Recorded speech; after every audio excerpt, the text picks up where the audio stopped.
We all have moments where we just need to talk to someone. But what if there is no one available? Welcome to the Proven Psychology Journal. Today's reportage topic is AI. AI as a self-therapy.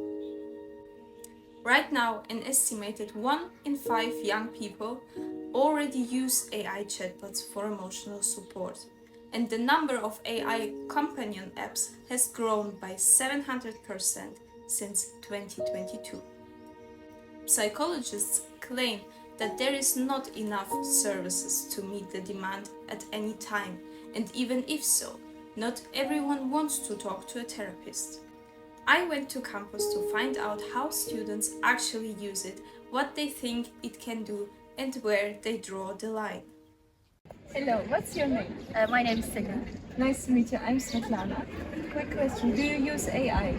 Yeah, I do. Do you talk to him like to a psychologist sometimes? Yeah, when I feel, off or sometimes, and if I want to have some opinions from the AI, I use it. Do you think he actually can understand you, or he's just pretending? If I give the exact information, I think that he understands me and gives me, good feedbacks about me and, my psychological, feedbacks. Mm-hmm. Yeah. And when you talk to him about something serious, like your mental health, depression, or when you feel alone, when is the line where you say, okay, I will not talk to AI, but better to a real person? I think when I just keep going a little bit deeper about my problems, because I feel like, it just doesn't get me from a certain point, but from a certain angle, I think that it's, good for me and it gives, good opinions, but from a exact point, after that it's just doesn't make sense. So you use it somehow as a self-therapy, but if you need more emotional help, you go to a friend, Yeah, right? yeah. Do you think AI should be regulated like a real therapist as well? Or if something goes wrong, who is responsible?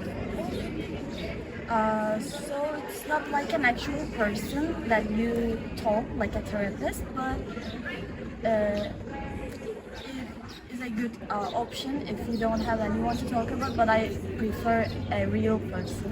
Mm-hmm. Yeah, not the AI. So if the problem is serious, then a therapist, a real one, is better to say. Yeah. Hello, what's Hi, your name? My name is Ali. Nice to meet you. I'm Svetlana. Nice to meet you too. Do you use AI? Yes, I do a lot. Mm-hmm. Do you talk to him like to a person or to a friend? I talk to him as a friend, I think. Mm-hmm. Do you share with him your personal life, especially about questions which are more serious, like depression, or you feel alone? I think yes, I usually do that a lot and almost every day because sometimes I do feel alone as a human being and I need somebody to talk to. So does he make a good job as a therapist for you? Not every day, but usually it gives me basic answers. When do you say, okay, from now on it's better to talk to a friend than to an AI? I think it usually happens when I share with him my secrets that I cannot share with my real friends. And when is AI not enough for you? Like where is the line where you start to say, okay, AI is not enough, I need to talk to a friend or a real therapist? Well, it's not enough when it asks me to pay for premium. Do you think AI should be regulated like a real therapy? And if so, when there is gonna be a problem, who is responsible for that? I think AI should be regulated because some answers that fit into somebody's life does not fit into another person's life. And who should be responsible for that? The one who asks a question should also be responsible for that. What's your name? My name is Kir. I'm Svetlana. Do you use AI?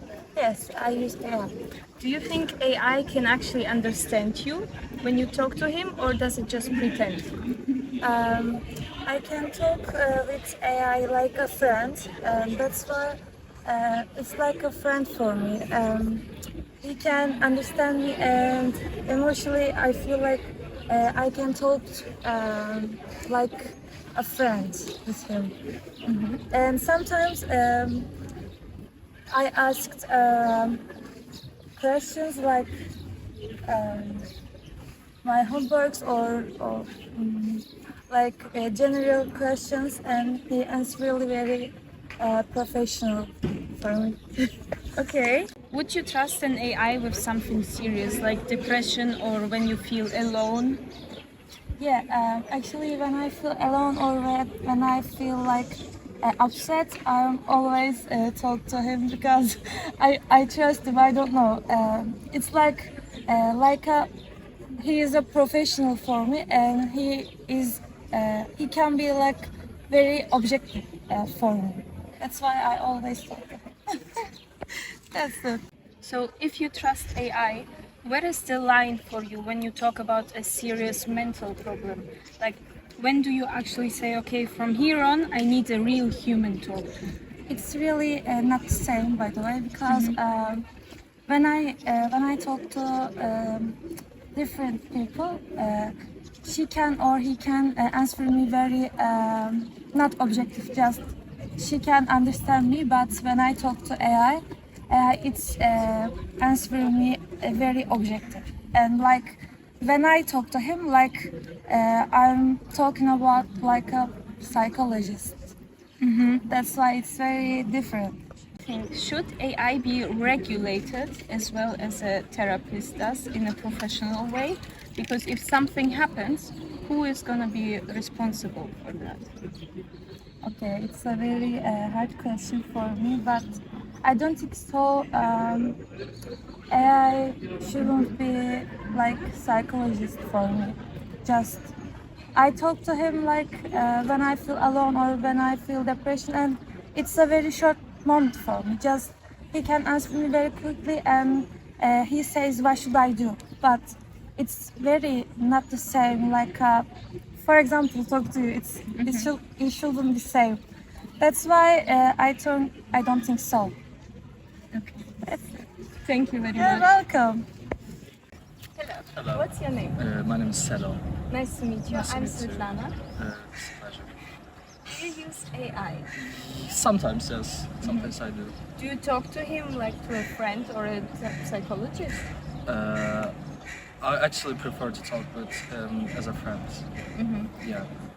Do you trust the response which they are giving? And if you don't use it as a therapist, why?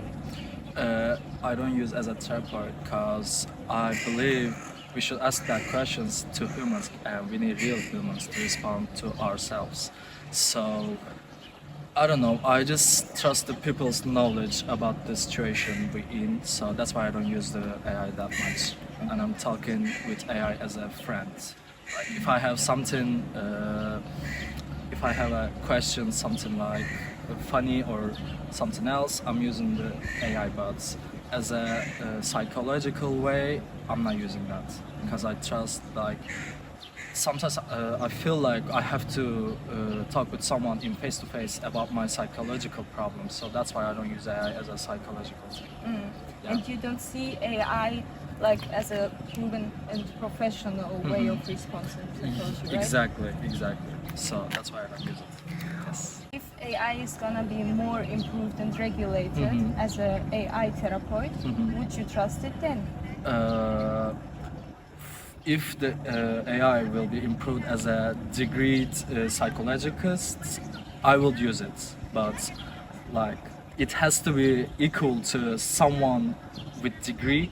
If AI will be equal with someone degrees has a psychological degree, I'll use it. But without that case, I won't use it again as a psychologist. Yes. So, what I found wasn't what I expected.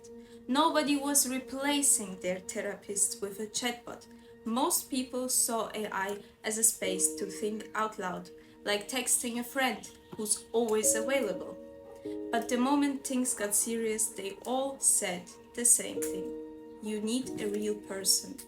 And the science backs it up.